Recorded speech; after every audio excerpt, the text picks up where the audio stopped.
Good evening and welcome from the KOW TV newsroom. This is Africa Focus. My name is Maurice Mbugua. Tonight, China opens its gates with a historic zero-tariff trade deal for nearly every African nation. We look at the fallout from the just concluded African Union Summit in Addis Ababa, where the drums of war overshadowed a message of water security.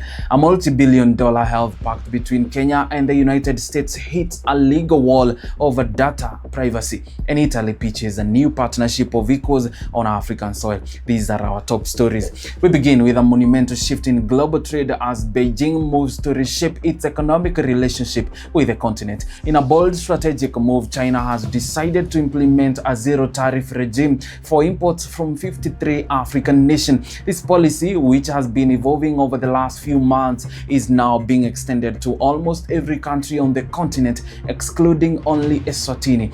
For years, these duty-free benefits were reserved for a small group of the least developed countries, but Beijing has now decided that nearly the entire continent should have open access to its massive consumer market. This decision comes at a time of deep uncertainty for African exporters. Now, many nations are watching with concern as the United States debates the future of its African Growth and Opportunity Act, AGOA, which has long provided selective access to the American market but remains subject to periodic political renewal.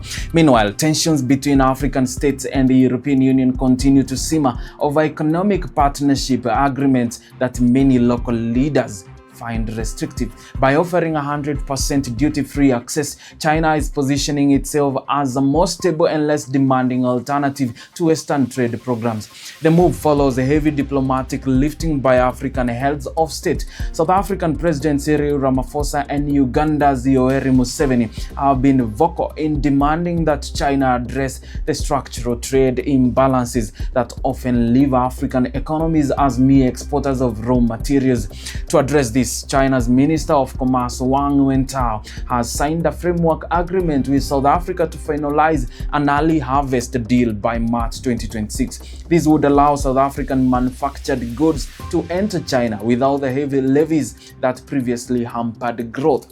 Economists estimate that China will forego approximately $1.4 billion in tariff revenue under the expanded scheme. While this is a significant win for African diplomacy, analysts caution that the real challenge lies ahead. They noted that even with zero tariffs, African exporters must still overcome non-tariff barriers like strict regulatory standards and logistics gaps. Beijing has promised to help by providing dedicated funds to facilitate trade, but the long-term success of this deal will depend on whether African nations can move beyond exporting primary commodities and start sending finished value-added products to Chinese shores.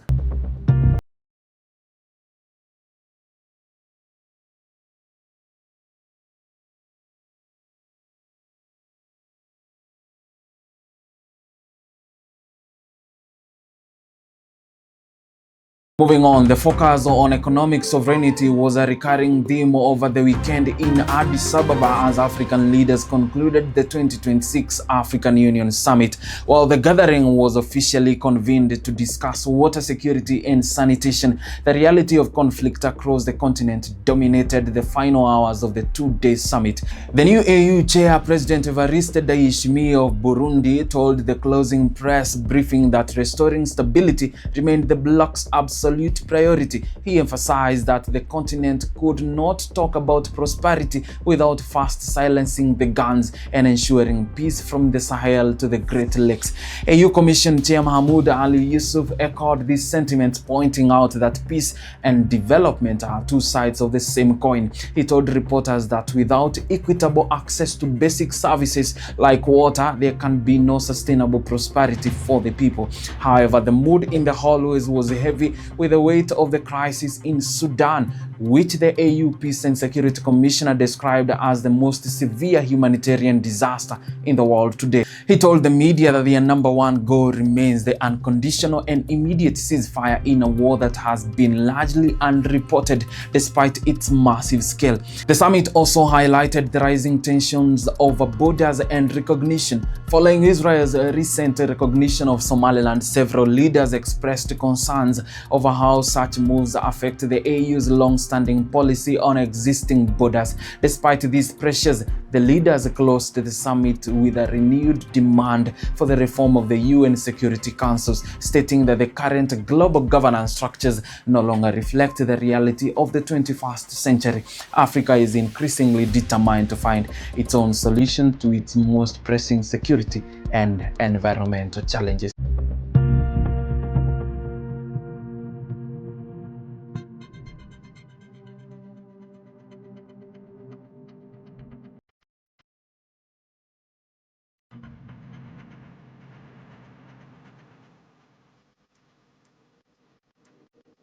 Still in East Africa, local courts are proving that national sovereignty begins at home.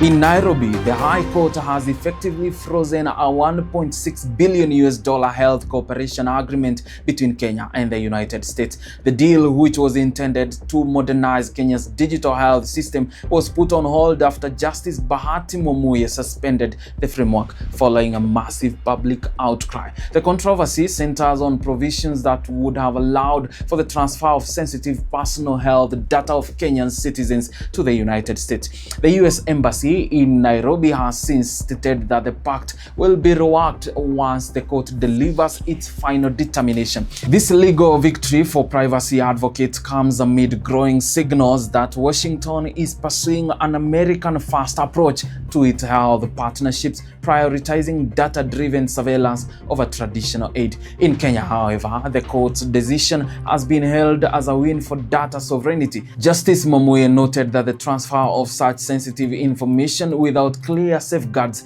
could violate the constitutional rights of millions of Kenyans. For the Kenyan government, the suspension is a major setback in its efforts to digitize the health sector, but it also serves as a reminder that bilateral deals involving public data must be transparent and respect the privacy of individuals.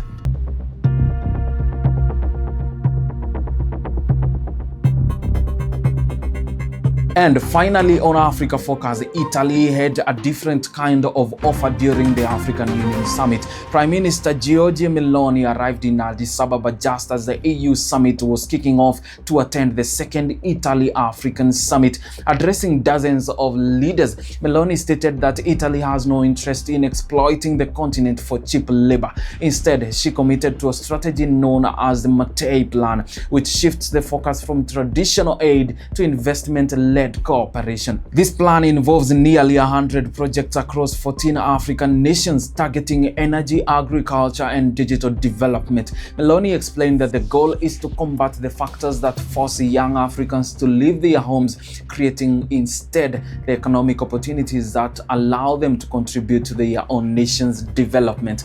Ethiopian Prime Minister Abiy Ahmed has embraced this pivot, positioning Ethiopia as a vital bridge for African-Europe collaboration.